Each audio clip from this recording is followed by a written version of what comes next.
ನಿಧಿ ಆಸೆಗಾಗಿ ನಡೆದಂತಹ ವ್ಯಕ್ತಿಯೋರ್ವನ ಬರ್ಬರ ಹತ್ಯೆ ರಾಜ್ಯವನ್ನೇ ಬೆಚ್ಚಿ ಬೀಳಿಸಿದೆ. ಆದರೆ ಈ ಕೇಸ್ಗೆ ಬಿಗ್ ಟ್ವಿಸ್ಟ್ ಒಂದು ಸಿಕ್ಕಿದೆ. ಅಮಾಯಕ ಜನರಲ್ಲಿ ಮತ್ತಷ್ಟು ಭಯಭೀತಿ ಶುರು ಮಾಡಿದೆ. ಅಷ್ಟಕ್ಕೂ ಆ ಟ್ವಿಸ್ಟ್ ಏನು ಅನ್ನೋದರ ಡೀಟೇಲ್ಸ್ ಇಲ್ಲಿದೆ. ಕೋಟೆನಾಡಿನಲ್ಲಿ ನಡೆದ ನರಬಲಿಗೆ ಬಿಗ್ ಟ್ವಿಸ್ಟ್. ನಿಧಿ ಆಸೆಗಾಗಿ 5 ಬಲೆಗೆ ಸ್ಕೆಚ್ ಹಾಕಿದ್ರ ಪಾತಕಿಗಳು. ಮನೆಯಿಂದ ಹೊರಬರಲು ಗ್ರಾಮಸ್ಥರಲ್ಲಿ ಆತಂಕ ಶುರು. ಚಿತ್ರದುರ್ಗ ಜಿಲ್ಲೆಯ ಚಳ್ಳಕೆರೆ ತಾಲೂಕಿನ ಪರಶುರಾಂಪುರದಲ್ಲಿ ಫೆಬ್ರವರಿ 9ರಂದು ನಿಧಿ ಆಸೆಗಾಗಿ ಪ್ರಭಾಕರ್ ಎಂಬ ಅಮಾಯಕ ಕಾರ್ಮಿಕ ಬಲಿಯಾಗಿದ್ದ. ಈ ವಿಷಯ ಕೇಳಿ ರಾಜ್ಯದ ಜನರೇ ಬೆಚ್ಚಿಬಿದ್ದಿದ್ರು. ಒಂದು ಕ್ಷಣ ಈ ಕಾಲದಲ್ಲೂ ಇಂಥ ಕೃತ್ಯಾನ ಅಂತ ಅಚ್ಚರಿಗೊಂಡು ಗಾಬರಿಯಾಗಿದ್ರು. ನರಬಲಿ ಆರೋಪಿಗಳಾದ ಪಾವಗಡ ಮೂಲ ಜ್ಯೋತಿಷಿ ರಾಮಕೃಷ್ಣ ಹಾಗೂ ಆಂಧ್ರಪ್ರದೇಶದ ಆನಂದ ರೆಡ್ಡಿಯನ್ನ ಪರಶುರಾಂಪುರ ಠಾಣೆ ಪೊಲೀಸರು ಬಂಧಿಸಿದ್ದಾರೆ.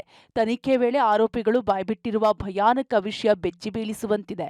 ನಿಧಿ ಆಸೆಗಾಗಿ 5 ಜನ ಬಲಿ ಕೊಡಲು ಸಿದ್ಧತೆ ನಡೆಸಿದ್ದು, ಸದ್ದಿಲ್ಲದೆ ಓರ್ವನನ್ನ ಹತ್ಯೆ ಮಾಡಿದ್ದಾರೆ. ಬಲಿಯಾದ ಪ್ರಭಾಕರ್ 2ನೇ ಬಲಿ ಅಂತ ಮೃತ ಪ್ರಭಾಕರ್ ಕುಟುಂಬಸ್ಥರು ಆರೋಪ ಮಾಡಿದ್ದಾರೆ. 5 ಜನ ಕೊಲೆ ಮಾಡಿದ್ರೆ ನಿಧಿ ಸಿಗ್ತೈತೆ ಅಂತ ಹೇಳಿದ್ರಂತೆ ಆತನಿಗೆ. ಅವನು ಇದು 1ನೇದು 2ನೇದು ಅಂತ ಹೇಳಿದ್ನಂತಲ್ರಿ ಸ್ಟೇಷನ್ ಅಲ್ಲಿ.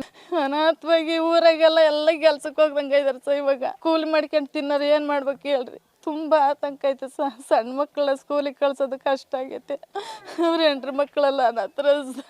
ನಮ್ಗೂ ತವ್ರ ಮನೆ ಇಲ್ದಂಗ ನಮ್ಮ ತಮ್ಮದಗಳೆಲ್ಲ ಕಳ್ಕೊಂಡು ಅವನಿಗೆ ಸರಿಯಾದ ಪಾಠ ಕಲಿಸ್ಬೇಕು ಸರ್. ಇನ್ನು ಮುಂದೆ ಯಾರು ಹಂಗೆ ಮಾಡಬಾರ್ದು. 5 ಕೊಲೆ ಮಾಡಿದರೆ ನೀನು ನಿಧಿ ವಶ ಆಗುತ್ತೆ ಅಂತ ಅವ್ನಿಗೆ ಹೇಳಿದ್ದಾರೆ.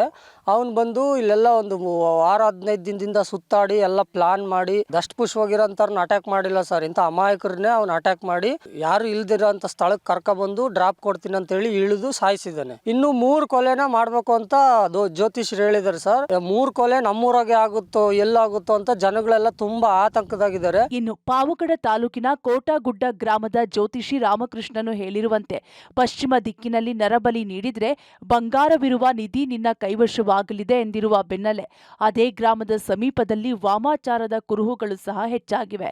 ಹೀಗಾಗಿ ರಾತ್ರಿಯಾದ್ರೆ ಜನರು ಮನೆಯಿಂದ ಹೊರಬರದ ಸ್ಥಿತಿ ನಿರ್ಮಾಣ ಆಗಿದೆ.